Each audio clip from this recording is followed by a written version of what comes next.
Today is March 4th. It's the third Thursday of Lent. Hear these words from Mark chapter 5, verses 21 through 43.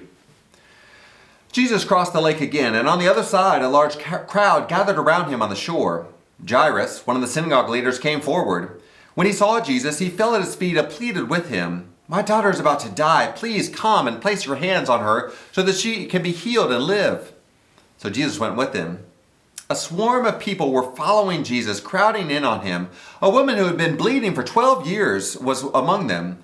She had suffered a lot under the care of many doctors and had spent everything she had without getting any better. In fact, she'd gotten worse. Because she had heard about Jesus, she came up from behind him in the crowd and touched his clothes. She was thinking, if I can just touch his clothes, I'll be healed. Her bleeding stopped immediately, and she sensed in her body that her illness had been healed. At that very moment, Jesus recognized that power had gone out from him. He turned around in the crowd and said, "Who touched my clothes?"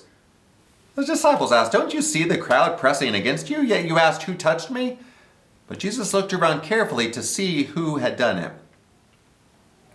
The woman, full of fear and trembling, came forward.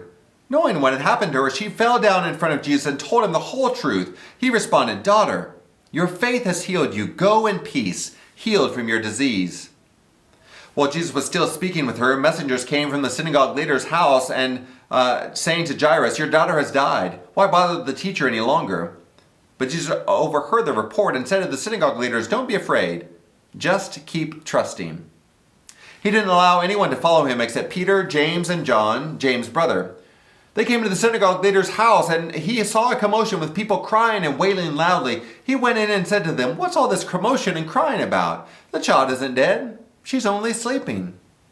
They laughed at him, but he threw them all out. Then, taking the child's parents and his disciples with him, he went to the room where the child was. Taking her hand, he said to her, "Talitha cum," which means, "Young woman, get up." Suddenly, the young woman got up and began to walk around. She was 12 years old. They were shocked. He gave them strict orders that no one should know what had happened. Then he told them to give her something to eat.